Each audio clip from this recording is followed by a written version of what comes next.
Hey guys, welcome back to Trinity of Fitness Bootcamp. I'm your instructor, Coach Nye. So today I want to talk about name the pain, emotional awareness. I want to teach a little bit.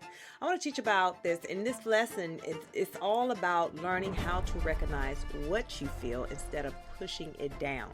Right? Many people were never taught emotional language. So healing begins with learning how to name what is happening inside you. So let's talk a little bit about that. And of course, at the end, I'm going to have some homework. So let's talk about emotional literacy. This is learning the language of your feelings. Now, emotional literacy means being able to identify and understand your emotion instead of being overwhelmed by them. So instead of saying, I feel bad, right? Emotional awareness helps you get very specific about it. So instead of saying, I feel bad, you can say, I am sad, disappointed, or grieving. Ask yourself, am I sad? Am I disappointed or am I grieving? Or am I angry or am I feeling disrespected or unheard? You see how different that feels? I feel bad. Well, why? Do you feel angry? Am I angry? So therefore you can deal with it properly in the way that it needs to be dealt with. Or do I feel disrespected? And then am I anxious or am I overwhelmed and uncertain? Which one am I? So when you can name it, right? If you can name it, then you can manage it. But if you can't name it, then guess what happens? It manages you. So we have to learn how to name what we're feeling. We have to give it a language. We have to give the emotions a language, a feeling. What really is it? Identify what it is.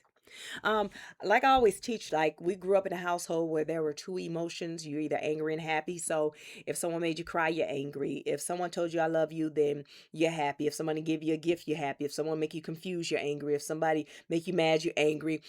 Everything pretty much fed into the angry.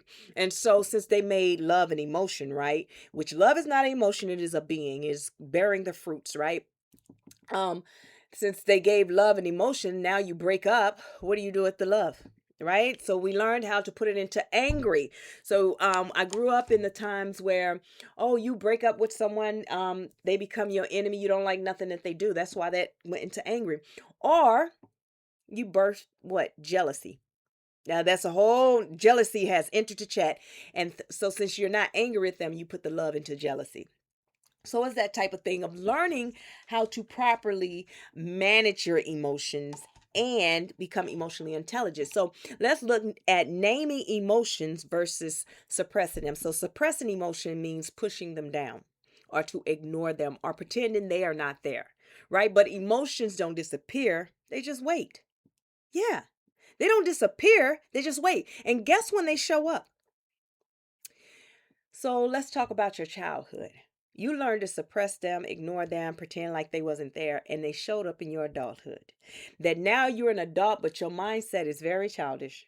Your mindset is so child-centered because you never learned how to deal with your emotions. So naming emotions allow you to acknowledge what is real, what your true feelings are. Have you ever met someone that's an adult and they couldn't articulate what it is? They would just say it's something about you. It's something about that person. I don't know what it is. And it's nothing about that person. It's everything about them, right? That they have an issue because they can't articulate or manage their feelings or their emotions. So they may be jealous of that person. So instead of them being able to manage their jealousy, and understand that it's not jealousy, it's not competition. And because I'm teaching about competition among women, it's not competition, it's not a threat, it's okay, it's a safe zone. So they don't acknowledge what is real or reduce internal pressure. Naming emotions allows you to reduce internal pressure. You know, the anxiety you get or that build up right before they explode. Yeah, that gray area we talk about. Respond instead of react. When you name your emotion, you can respond instead of reacting. Reacting is survival mindset. When someone gives you some news that you don't like, or I don't know, you don't have to react the same way. If the waitress got your food wrong, you don't have to yell at the waitress. You don't have to give the waitress an attitude. You don't have to call the manager. You don't have to do all those things. When you understand that it was a mistake, right, you can respond instead of reacting. Meaning, if it's a mistake, you can say, okay, things happen, right? We all make them. And then begin healing instead of avoiding. When you name your emotions, you can begin to heal instead of avoiding it, right? You can say, okay, I don't like this. I don't like how I reacted. And I want to start responding. This feels better than reacted. I feel so much better because to get angry, to react, to get angry takes so much energy. I know for me, I used to have to take a nap afterwards. After I show my natural behind, somebody make me mad and I show my natural behind, I would have to go home and take a nap. And then I would convince myself that I wasn't wrong. And I was 100% wrong. I don't care if they started it or not. At the end of the day, I'm in control of me. So it takes so much energy to react. So why not respond? Because once you learn to respond, you can think clearly because you're taking time to pause. And then that'll allow you to say, okay, even if I like how I handled that situation, I want to do better. But in order for you to do better, you have to know that you need to heal. And then you start fixing those things that trigger you, which we're going to talk about. So what you feel is not your enemy. It's just information. You got to look at it as information. So the nervous system states, let's talk about the fight, flight, freeze, fawn. Your body has survival responses designed to protect you. That's what happens. Your body has survival responses that's designed to protect you. We create those things from a place of survival mode. So let's look at fight. You become defensive, angry, or reactive. And that's what I was talking about. Just in number 2 about respond instead of react and fight. You become defensive, angry, or reactive. All you had to do is, if you would have responded or acknowledged what is real, right? Acknowledge that they made a mistake. It can happen. You didn't have to get out your car, come back in the McDonald's, go back to the counter, throw them cold French fries on them, and blah, blah, blah, blah, blah, as may I go on. You didn't have to do that. What you had to do is, if you would have took the time to say, okay, now is it a mistake of them putting cold fries in there? No, I remember as a teenager, I worked at McDonald's, and let me tell you something. One thing I never did was touch the fries to see if they was cold or hot. I know they're under the light. I know they came out the steamer and they're under the light, and the order came up and I scoop them and put them in there, right? But for the customer, they want it at a certain temperature. This customer is just fine with this temperature, but you're never going to be able to please everyone. So what I would do is, instead of fight, I'm not going to become defensive. I'm not going to take it as they did it on purpose. I'm not going to come and say, oh, you could have did better. Y'all need to do better, because I don't know what you like. All I know is that right now you're telling me you don't like the cold fries. Well, if I touch them, they feel warm to me, but they're not to your liking. Too easy. Get you some more French fries. And let's look at another one. I don't know why I'm using McDonald's today, but flight. You avoid, disconnect, or stay busy to escape feelings. Now, this one right here this falls in the same line as the high road. When people say, oh, take the high road, take the high road.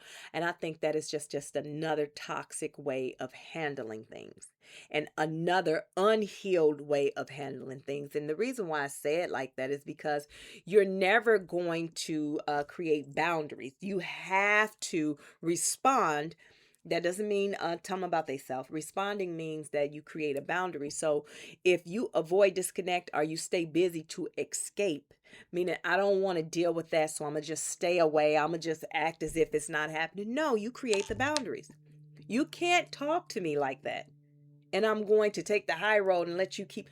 No, it doesn't mean that I have to be. And this is what a lot of people need to understand, that this does not mean aggressive, being aggressive by, telling them, hey, don't talk to me like that. No, that's not going to cause a fight. You standing up for yourself will never cause a fight. You just got to know when to disconnect. That's it. But in every situation, it is too easy. You cursing and fussing at me, hey, I'm going to end the conversation. You can say it as nice as you want or however you want, but you will never talk to me like that. And that's it. That's your boundary. Go on about your business. So you didn't take the high road, because the high road, they would have, every time they see you, they're going to try you. Now they know that they can't talk to you like that. So they may even try it again, but eventually they're going to get to the point that they're going to learn how to speak to you. And then freeze. You shut down, feel stuck, or go emotionally numb. That happens a lot with people that had a lot of trauma in certain areas of their life. They don't know what to do. A lot of us, we have that happen. Our nervous system, that'll happen if some accident or something happened. We just like freeze. I remember when I was training, and we were training to get ready to go overseas to Iraq. This is when Iraq was in rotation, and we was at a training post, and I had never been in this training post ever. Like, it's normal for some people, but for me, it wasn't normal. I had never been in the real action scenario type of thing. This was my first time going through that process. So I've been to Iraq already a couple of times, but now I'm here in this company, and they got us, doing this training exercise, and it was so real. But see, for me, I've been to Iraq. They're training to go to Iraq. So for me, when it happened, the scenario was so real. I froze, because it wasn't that I was afraid. It's just that what registered to me was the real deal, right? And I'm like, oh snap! And I'm thinking, like, am I? I'm not in Iraq. I'm here. This ain't real. I'm like, I had to constantly talk myself back and forth. And so I remember my chief took the handheld, because we were doing accountability, because it was a casualty. It's a scenario though, and he ended up answering. And for me, I didn't explain to him what happened. I didn't at all, because it was I didn't think I needed to explain that. I think it was insane, but it was a wake up call that, you know what I mean. Everything that I've been through, that trauma that I went through over there already, is that's something I need to heal from, because I don't ever want to do that downrange. Thank God we went downrange, but but I was in a mindset of somewhere else, while everybody else was playing scenarios to get there. I just came out of that scenario. So that type of thing, and it caused me to shut down. It caused me to shut down. And then a lot of things too, coming back from deployment, a lot of the soldiers, I mean, it just is what it is. We become emotionally numb. We just emotionally numb. We just emotionally numb. And and a lot of my soldiers' wives were just felt like they were disconnected. The husbands were disconnected, and it's just they became emotionally numb, and because it was kind of like a shock still. You just learn to cope. So those are the type things. That's the scenario that I'm using for that, but it can happen in any type of way, you know, um, any type of way. So, and then you have people pleasing to stay safe or avoid conflict. This is why they take the high road. Okay, I'll just leave and let you have it your way, or you right, or whatever it is that'll make you happy. Just tell me what you need to do. Oh no. I remember one time I had this incident with this guy, and I came in a place blazing.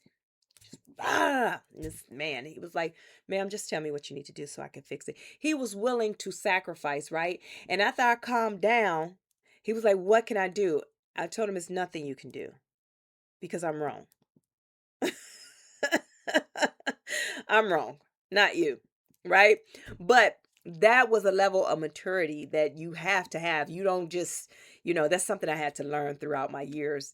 And but yeah, I felt bad that he was willing to people please just to keep me from going off, right? So he was trying to avoid conflict. So these are not like personality flaws, though. They are survival patterns your body learned to protect you. So this is just things and ways that you learn to protect yourself. So healing begins when you recognize what state you're in without judgment. So in that moment, how I had to calm down, I realized, and I didn't place judgment on myself, and I didn't beat myself up about it, but I knew I was wrong.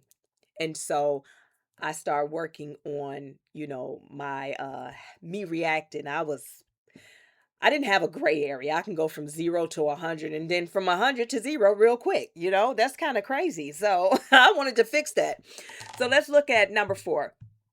Why emotions feel unsafe after trauma. So when someone has experienced trauma, emotions can feel overwhelming or dangerous.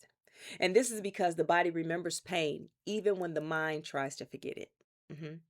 Emotional expressions may have once led to punishment, rejection, or chaos. And then we got the third one is the nervous system learns to stay guarded to stay safe. Now, it's many more that I could have named, but these three right here, the nervous system learns to stay guarded to stay safe. Let's talk about that. So, as I teach, your nervous system is your discernment. And, that's just what it is. Your nervous system is your discernment. And in survival mode, you're taught to lead with the wrong first. Something's wrong, the negative, find the worst, look for the red flags, something, always look for the worst first. And if it's less than that, then great. That's what we were taught. And then we were taught that if you got butterflies in your stomach, that means that something's bad about to happen. But in actuality, when you learn how to uh, heal that survival mode, because what happens is we've been taught to make our nervous system, this is a way of protecting us from danger and to keep us safe. But when you start to heal, you realize your nervous system is your discernment. This is how God speaks to you. You no longer hear God through the ears, you hear him full body, right? So healing teaches the body that it is safe to feel again. Okay? So emotions don't disappear. They just store up in your body. That's something we learned today. Unprocessed feelings stay in the nervous system and shows up in stress, tension, or emotional triggers. But as a child, unprocessed feelings shows up in your adulthood. This is why a lot of people get in relationships and they still throw temper tantrums. They still got to have it their way. They don't see it any other way. And that's because the unprocessed feelings was never checked, taught, or changed. So naming an emotion cuts its power in half. When you identify what you feel, you move from being controlled by it to understanding it, which causes you to regulate it, heal from it. So I want to give you a mental exercise, right? I'm going to give you a spiritual, mental, and a physical exercise. So the mental exercise is label 3 emotions you felt today or at the end of the day, whenever you're listening to this, label 3 emotions you felt today. I want you to ask this. What triggered this? What story did I tell myself? And is the story true? And with that, I'm teaching you how to rewire your brain. I'm teaching you how to say it, challenge it, rewrite it. Okay? Now, your body exercise, I want you to do the neck and shoulder release with slow breathing. Take your time because a lot of times we don't even know we have tension in our neck or in our shoulder. I want you to sit or lay and I want you to speak to it. Shoulders relax. You have to identify it. Neck relax. Allow your neck to just fall back slowly or gently pull it to the side to stretch it out or just let it slowly fall back without a rush. And you'll notice how much you've been stiff neck all day or how much you've been sitting with your shoulders up all day. It's amazing until we point to it and we call it out, you don't even realize it. And then your soul exercise. I want you to ask yourself, where am I hurting? Now, because you're asking yourself this, there's no way you can lie to yourself, okay? So allow self to tell you, where is it hurting? Allow your spirit to let you know where it's hurting, okay? And then your daily declaration, keeping it simple. I am safe to feel my emotions. Say it with me. I am safe to feel my emotions. And then I got your journaling prompt. I'm giving you a lot of homework because I'm giving you a week worth of homework so you can focus on you. So your journaling prompt. What emotions do I avoid the most and why? I know what y'all gonna say. Nobody likes to cry. What emotion do I avoid the most and why? And then 2, when did I learn it wasn't safe to express myself? Now I want you to really think about that. Because sometimes it'll go back into your childhood. And as I always tell people, get you a therapist, because sometimes some wounds are not able to self heal on its own. And it's important to get you a therapist to help guide you through that process. So, when did I learn it wasn't safe to express myself? And for your homework, 3 times today, track your emotions. And if you're watching it tonight, then tomorrow, track your emotions 3 times today. And you guys can put in the comments, but this is what I want to ask you. Which emotions feel hardest for you to acknowledge? Which emotions feel hardest for you to acknowledge? And then, how were emotions handled in your childhood home? Oh my goodness. How were emotions handled in your childhood home? You know what? You don't have to put it in the comment section. That's something that you can journal. That's something that you can journal. Okay? So that is all I have for class today. So listen, for the week, so do all your homework and your instructor notes and everything that I've given you. And I want you to take some time and reflect on that, because this is all about you. I decided to be a person. I felt like I didn't like the way the world was going and how people were so against each other and so much hate and women coming against each other, that I decided to do something about it. And I said, I'm going to be the coach to save the world. And how do I save the world? By teaching you how to heal. And in doing that, I became the change that I wanted. So I had to change me to help others change. So it is so important for you guys to pour on yourself. I give you enough work so you can work on yourself. Listen, if you haven't downloaded the podcast, go ahead, download it. Also, I have my YouTube where I teach.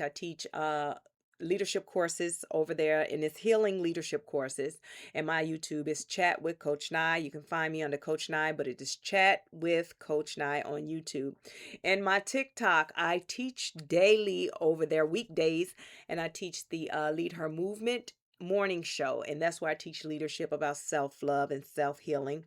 So if you want to join that, go ahead. My handle name is Chat with Coach Nye. All my social media is Chat with Coach Nye.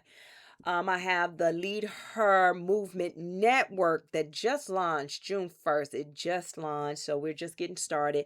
And this is where I teach women. This is a place where women come together. I created a safe environment for us to learn how to be friends, sisters, and build each other up.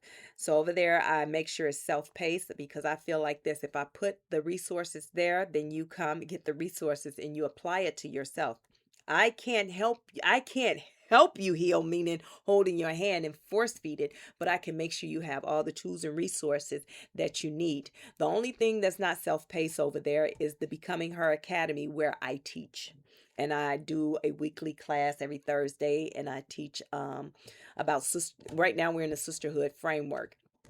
But also I do over there, you get your monthly life coaching session with me, and then you get your monthly workout program.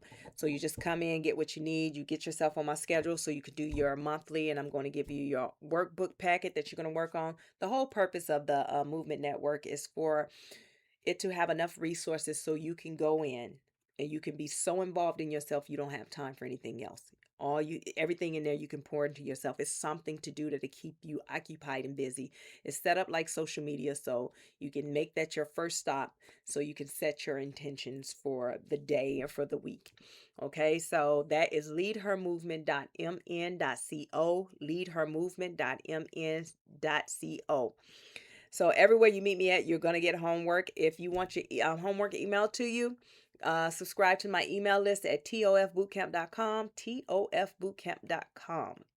That is my official website, that if you want to do life coaching, workout programs, whatever it is that you need, you can reach out to me there. It is tofbootcamp.com. The TOF stands for Trinity of Fitness Bootcamp, so tofbootcamp.com. And my book is Trinity Walk to Self-Love. It is on Amazon, Barnes & Noble, and Walmart website. I think that's everything that I got going on. Like I said, doesn't matter where you meet me at, you will get homework. So if you sign up for tofbootcamp.com, I will email you your homework every Sunday night, Monday morning. And if you missed any of them, go to my blogs and you'll find them all there. So as always, if no one told you, I'm telling you now, I love you and I am so proud of you. Remember to pour into yourself before you pour into others. Coach Nye out.